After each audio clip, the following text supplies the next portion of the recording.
ये कहानी है एक छोटे से गांव की, जहां राजू नाम का एक गरीब ठठेरा गांव में पीतल और तांबे के बर्तन बनाता था। राजू की माली हालत पिछले काफी समय से ठीक नहीं चल रही थी। कभी कभी तो उसे और उसकी पत्नी को खाली पेट ही सोना पड़ता था। एक दिन राजू ने अपनी पत्नी से कहा, हम कब तक ऐसे गरीबी का जीवन जीते रहेंगे? ऐसे तो हम एक दिन भूखे मर जाएंगे। पास का गांव बहुत बड़ा और संपन्न है। अगर मैं वहां ठठेरे का काम करूंगा तो अच्छी आमदनी होगी। घर से दूर तो रहना पड़ेगा, लेकिन कम से कम घर का खर्च चलाने में मदद तो मिलेगी। क्या उस गांव के लोगों के पास बर्तनों की कमी है जो आपसे बर्तन खरीदेंगे?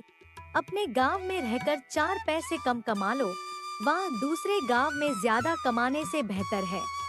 राजू ने अपनी पत्नी की बातों को अनसुना किया और अगले ही दिन अपने बर्तन बनाने का सामान लेकर चुपचाप पड़ोस के गांव के लिए निकल पड़ा। काफी देर तक पैदल चलने के बाद वह पड़ोस के गांव में पहुंच गया।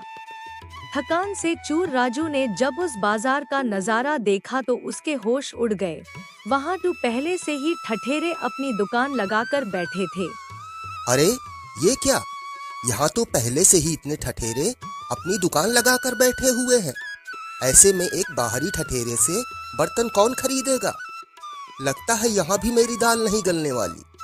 लेकिन मैं खाली हाथ घर कैसे जाऊंगा और अपनी पत्नी को क्या मुंह दिखाऊंगा? तभी उसके दिमाग में ग्राहकों को आकर्षित करने की एक तरकीब आती है। उसने अपनी दुकान लगाई और वहाँ एक बोर्ड लगाकर बड़े बड़े शब्दों में लिख दिया, हमारे यहाँ बाल के बदले बर्तन मिलते हैं। बर्तन ले लो, बर्तन ले लो, बाल के बदले पीतल तांबे के बर्तन ले लो। बर्तन बेचने के इस अनोखे तरीके ने कुछ महिलाओं को राजू की दुकान की ओर आकर्षित किया। बर्तन ले लो, बर्तन ले लो, बाल के बदले पीतल तांबे के बर्तन ले लो। बाल के बदले बर्तन, ये क्या बला है? ठठेरे, क्या तुम सच में बाल के बदले बर्तन दे रहे हो? हाँ बहन जी, मैं आपको बाल के बदले नए पीतल और तांबे के बर्तन दूंगा। कुछ ही देर में राजू की दुकान का चर्चा पूरे गांव में हो गया और महिलाएं बाल लेकर राजू की दुकान पर बर्तन लेने आने लगी। बर्तन के बदले राजू को जो बाल मिले उसे राजू ने पास ही नकली बाल बनाने वाली एक दुकान पर बेच दिया, जिसे उसे चांदी का एक सिक्का मिला। राजू बहुत खुश था। आज तो बहुत अच्छी कमाई हुई है। अगर मेरा धंधा ऐसे ही चलता रहा तो कुछ समय में मैं काफी पैसे जमा कर लूंगा और एक गाय खरीदूंगा। राजू कड़ी मेहनत करके रोज बर्तन बनाता और उन्हें बालों के बदले बेच देता। इस तरह कुछ ही दिनों में राजू ने 6 सोने के सिक्के जमा कर लिए। इसमें से 3 सोने के सिक्के उसने एक व्यापारी को दिए और उससे एक गाय खरीदकर वापस गांव लौटने की योजना बनाई। अगले ही दिन राजू ने अपना सारा सामान गाय पर रखा और गांव के लिए निकल पड़ा। रास्ते में वहाँ एक घने जंगल से गुजर रहा था, तभी उसकी नजर कुछ डाकुओं पर पड़ी। अरे ये क्या? ये तो जंगल के डकैत लगते हैं। अगर इन्होंने मेरे सोने के सिक्के लूट लिए तो मैं फिर से गरीबी के दलदल में फंस जाऊंगा। हे भगवान, मेरी मदद करो। अचानक राजू के दिमाग में एक तरकीब आती है। उसने अपने सामान में से एक बाल्टी निकाली और गाय का दूध निकालने लगा। इसी बीच उसने चुपके से एक सोने का सिक्का बाल्टी में डाल दिया। तभी डाकुओं ने उसे पकड़ लिया। ए मुसाफिर, अगर अपनी जान की सलामती चाहता है तो अपना सारा माल हमारे हवाले कर दे। देखिए, मैं एक गरीब ठठेरा हूँ। मेरे पास इस गाय के अलावा और कुछ नहीं है। कृपा करके मुझे जाने दीजिए।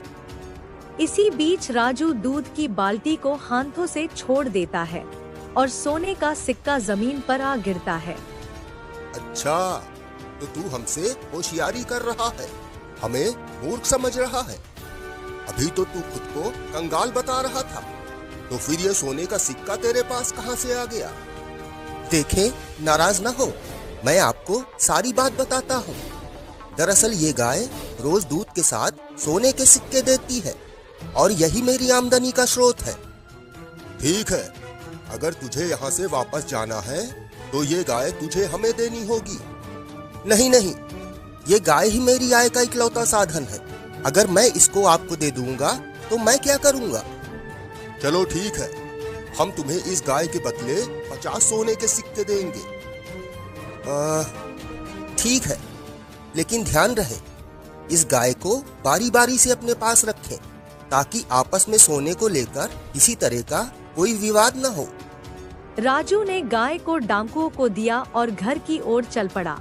50 सोने के सिक्के पाकर वह बहुत खुश था।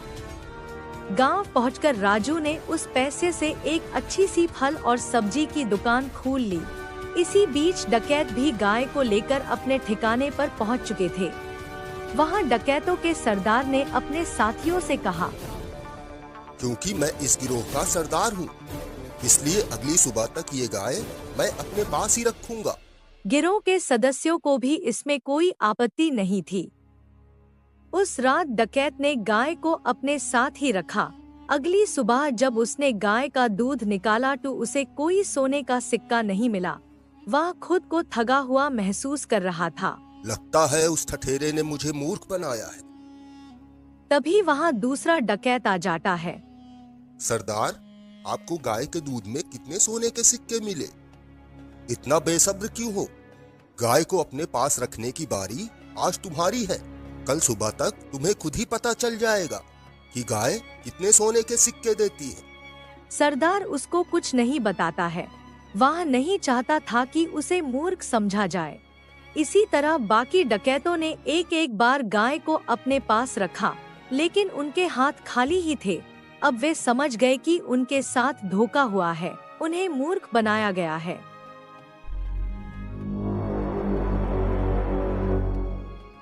उस ठठेरे ने हमें मूर्ख बनाया है, उसे सबक तो सिखाना ही पड़ेगा। सरदार, एक आम सी गाय के बदले उसने हमसे 50 सोने के सिक्के ऐंठ लिए। अब हम उससे अपने सोने के सिक्के वापस लेंगे और उसे उसकी धोखेबाजी की ऐसी सजा देंगे जो उसे हमेशा याद रहेगी। सरदार, चलिए सब उसके गांव चलते हैं। डकैतों ने गाय को अपने साथ लिया और राजू के गांव के लिए निकल पड़े। राजू अपनी दुकान पर काम कर रहा था, तभी उसने डाकुओं को उसके घर की तरफ जाते देखा। वह फौरन अपने घर पहुंचा और अपनी पत्नी से कहा, सुनो, अभी कुछ डाकू मुझे ढूंढते हुए यहाँ आएंगे। तुम उनसे कहना कि मैं अपनी दुकान पर काम कर रहा हूँ और टूनी को मुझे बुलाने के लिए भेज देना। ये कहकर वह पेड़ के पीछे छुप गया। कुछ ही देर में डाकू उसके घर पर आ धमके। कहाँ है वो धोखेबाज ठठेरा? उसे भेजो, हमें उससे बात करनी है। वो तो अपनी दुकान पर गए हुए हैं। आप थोड़ी देर रुकिए, मैं अपनी चिड़िया को उन्हें बुलाने भेजती हूँ। टूनी, अपने मालिक के पास चली जाओ और उनसे कह दो कि घर पर कुछ लोग उनका इंतजार कर रहे हैं। ये क्या मजाक है? क्या ये चिड़िया इतनी समझदार है कि तुम्हारे कहने पर ये अपने मालिक को बुला लेगी? जी हाँ, टूनी बहुत समझदार है। जब वो दुकान पर होते हैं और मुझे उनसे बात करनी होती है तो टूनी मेरी बात उन तक पहुंचा देती है। ये बातचीत चल ही रही थी कि राजू वहां पहुंच जाता है। अरे डकैत भाई, आप यहाँ कैसे? टूनी ने मुझे बताया कि कुछ लोग घर पर मेरा इंतजार कर रहे हैं। तो वो आप ही लोग हैं? तुमने मुझे धोखा दिया है। एक साधारण सी गाय को सोना देने वाली गाय बताकर 50 सोने के सिक्के ऐंठ लिए। नहीं नहीं डाकू भाई, लगता है आपको कोई गलतफहमी हुई है। हमारे पास आज जो कुछ भी है वह केवल इस गाय के कारण है। चलो हम तुम पर एक बार और भरोसा कर लेते हैं, लेकिन बदले में ये चिड़िया भी हमें बेचनी होगी। नहीं नहीं, ये चिड़िया हमारे घर के सदस्य जैसी है, इसे तो मैं हरगिज नहीं बेच सकता। अच्छा चलो, इस चिड़िया के बदले मैं तुम्हें 50 सोने के सिक्के और दूंगा। थोड़ा ना नुकर करने के बाद राजू टूनी को बेच देता है। डकैतों ने टूनी को अपने साथ लिया और चले गए। अपने अड्डे पर पहुंचकर सरदार बाकी डाकुओं से कहता है, इस चिड़िया को आज मैं अपने पास रखूंगा। बाकी डकैत भी इससे सहमत थे और वो वहां से चले गए। सरदार ने अपनी बेटी को बुलाया। सुनो गीता, मैं काम पर जा रहा हूँ। अगर मेरी कोई जरूरत पड़े तो इस चिड़िया को मुझे बुलाने भेज देना। ठीक पिताजी। कुछ ही समय बाद एक डकैत सरदार से कुछ जरूरी बात करने के लिए वहां आ जाता है। गीता, जरा सरदार को बुलाओ, मुझे उनसे कुछ जरूरी बात करनी है। आप थोड़ी देर रुकिए, मैं टूनी से पिताजी के पास संदेश भिजवाती हूँ। टूनी, जाओ और पिताजी से कह दो कोई उनसे मिलने आया है। टूनी निकली तो थी सरदार को बुलाने, लेकिन वह सरदार के पास न जाकर सीधे राजू के घर पहुंच गई। जब सरदार वापस अड्डे पर पहुंचा तो उसने देखा कि टूनी तो वहां से गायब है। उसे यह समझते देर नहीं लगी कि वह कहां गई होगी। इस बार वह अकेला राजू के घर पहुंचता है। सुनो ठठेरे, क्या टूनी तुम्हारे पास आई है? हाँ डाकू भाई, वो मेरे पास ही आई है। लगता है उसे मेरी याद आ रही होगी। आप मेरी बात माने और उसे कुछ दिन का समय दें। आखिरकार वो आपको अपना मालिक मान ही लेगी। डाकू फिर से टूनी को लेकर अपने अड्डे पर चला गया।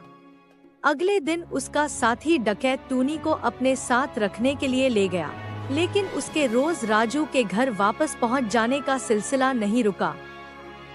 अब उन डाकुओं को विश्वास हो चुका था कि उन्हें बार बार मूर्ख बनाया जा रहा है। उन्होंने आपस में राजू को सबक सिखाने की योजना बनाई।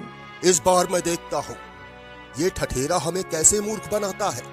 अब की तो उसे सबक सिखाकर ही रहूंगा। तीनों डकैत राजू के घर पहुँचे। राजू ने एक बार फिर उन्हें मूर्ख बनाने की कोशिश की, पर डकैत अब की उसके जाल में नहीं फंसे। उन्होंने राजू को एक बोरी में भरा और उसे सबक सिखाने निकल पड़े। वो सब एक गुफा के पास से गुजर रहे थे, तभी एक डकैत कहता है, सरदार, पूरा शरीर थकान से चूर हो गया है। क्यों ना हम पास की गुफा में कुछ देर आराम कर लें? ठीक है, इस ठठेरे को यहीं पड़ा रहने दो, लौट कर इसे ले लेंगे। और डकैत वहां से गुफा में आराम करने चले गए।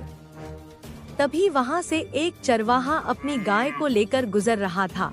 राजू ने जैसे ही गाय की आवाज सुनी, उसके दिमाग में एक तरकीब आई और वो तेज तेज चिल्लाने लगा, अरे कोई तो मेरी मदद करो, मैं इस बोरी में बंद हूँ। कृपा करके मुझे इस बोरी से बाहर निकालो। यह सुनकर चरवाहा बोरी के पास आता है। तुम कौन हो और इस बोरी में कैसे फंस गए? मैं एक साधु हूँ और मेरे पास एक विशेष मंत्र है जिससे लोग अमीर हो जाते हैं, लेकिन कुछ जलने वाले लोगों ने मुझे यहाँ बंद कर दिया ताकि मैं किसी को अमीर न बना सकूं। तुम सच कह रहे हो? अगर तुम सच में साधु हो और तुम्हारे पास वो मंत्र है तो मुझे अमीर बना दो। हाँ, बिल्कुल, लेकिन पहले मुझे इस बोरे से बाहर निकालो, तभी मैं तुम्हें वो मंत्र दे पाऊंगा। चरवाहा कुछ सोचने लगा। वह एक लालची आदमी था और उसने सोचा कि अगर यह आदमी सच में साधु है तो उसे अमीर बना देगा, और उसने बोरे से राजू को बाहर निकाल दिया। राजू बाहर निकलकर बोला, धन्यवाद भाई, अब मैं तुम्हें वो मंत्र दूंगा जिससे तुम अमीर हो जाओगे, लेकिन इसके लिए तुम्हें थोड़ी देर इस बोरे में बैठना होगा ताकि मंत्र का प्रभाव तुम्हारे ऊपर पड़ सके। अरे भाई, ये कौन सी बड़ी बात है, मैं तैयार हूँ।